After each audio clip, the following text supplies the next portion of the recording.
Bienvenue dans cette analyse approfondie. Aujourd'hui, on va décortiquer ensemble des extraits d'un livre du docteur Bertrand Canavi, un livre sur la phycocyanine. Notre but, Oui.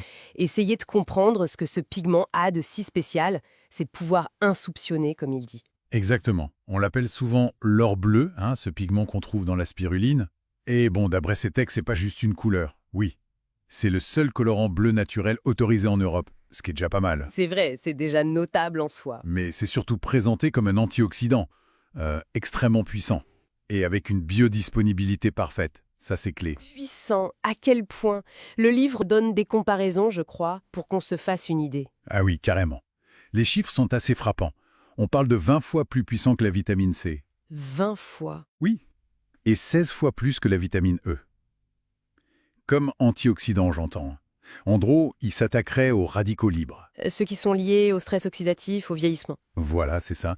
Et ce qui est fascinant, c'est que sa structure chimique, elle est assez proche de celle de la bilirubine. Et la bilirubine, pourquoi c'est intéressant ce rapprochement? Parce que la bilirubine, c'est un des antioxydants les plus forts que notre propre corps fabrique naturellement. Donc ce parallèle, ça suggère que la phycocyanine pourrait, agir un peu de la même façon. Bien intégrée, bien tolérée. C'est pas juste une molécule qui vient de l'extérieur. Elle pourrait presque dialoguer avec nos défenses, quoi. D'accord, je vois. C'est plus subtil. Et au-delà de l'antioxydant, les textes parlent aussi du système immunitaire, non? Oui, tout à fait. Ils indiquent qu'elle pourrait booster nos défenses. Plus précisément, renforcer l'activité des lymphocytes, des cellules super importantes pour l'immunité. Et aussi, et ça c'est majeur, favoriser la production de cellules souches dans la moelle osseuse.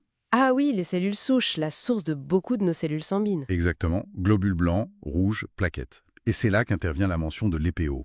L'EPO, l'érythropoïétine. Là, ça fait tilt chez les sportifs, hein. Oui, voilà, des recherches, chinoises notamment d'après le texte, suggèrent qu'elle pourrait stimuler sa production.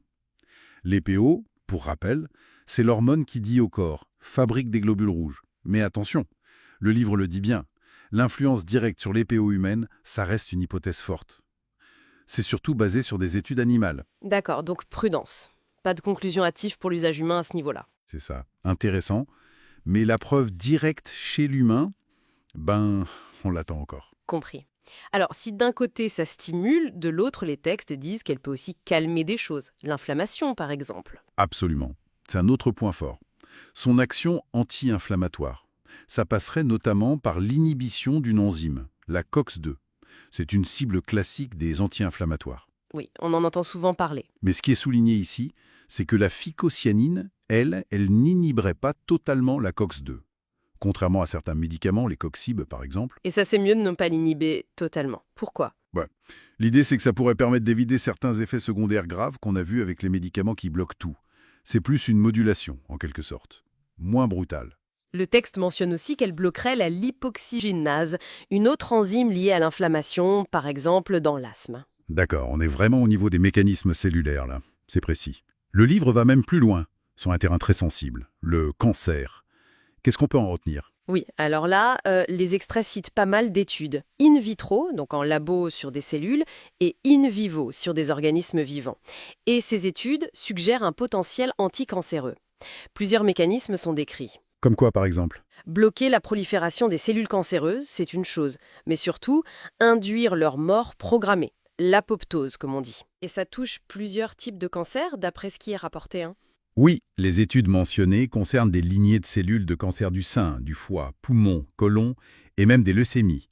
Et un point crucial qui ressort, c'est sa toxicité sélective. C'est-à-dire? Elle serait toxique pour les cellules cancéreuses, mais pas ou beaucoup moins pour les cellules saines. Et ça, c'est un peu le Graal en cancérologie. On parle même d'un usage potentiel avec la chimio pour peut-être réduire les doses, les effets secondaires. C'est énorme comme potentiel, mais j'imagine qu'il faut mettre des pincettes, comme on dit, hein. Exactement. Et le texte insiste beaucoup là-dessus. Malgré ses résultats de recherche très prometteurs, faut le dire, la phycocyanine n'est pas utilisée comme médicament anticancéreuse aujourd'hui en clinique. Il faut encore beaucoup d'études, surtout chez l'humain. C'est bien noté, hein. Prudence et rigueur scientifique avant tout. Bon, le livre a l'air de couvrir beaucoup de terrain. Il y a d'autres pistes évoquées rapidement. Oui, on survole un peu. Il y a des mentions d'effets neuroprotecteurs, des études sur des modèles d'Alzheimer, Parkinson ou après un AVC ischémique. Aussi protection et détox du foie et des reins, contre certaines toxines, métaux lourds. Et puis une aide possible pour réguler le cholestérol, surtout le LDL, le mauvais. Et même des pistes sur les allergies, le diabète, voire la régulation émotionnelle, les addictions. C'est vaste. Un vrai spectre d'action potentiel. Et concrètement, pour la consommer, le livre donne des indications? Oui, il préconise plutôt une forme d'extrait liquide. Issu de spiruline fraîche, ce serait mieux pour l'assimilation et la concentration. Pour la fréquence, ça dépendrait des besoins. Une cure saisonnière, un traitement de fond ou en préparation sportive. Et point important, dans ces extraits-là, aucune contre-indication ou effet nocif n'est rapporté. Bon, alors si on essaie de résumer ce qu'on a lu dans ces extraits du docteur Canavi, la phycocéanine, c'est bien plus qu'un joli pigment bleu. Ça se dessine comme un potentiel couteau suisse pour la santé, non? Oui, c'est un peu ça l'image. Super antioxydant, modulateur du système immunitaire, anti-inflammatoire naturel. Et même une piste sérieuse dans la recherche contre le cancer ou pour la protection du cerveau, issue de la spiruline en plus. C'est le tableau très positif qui ressort, oui.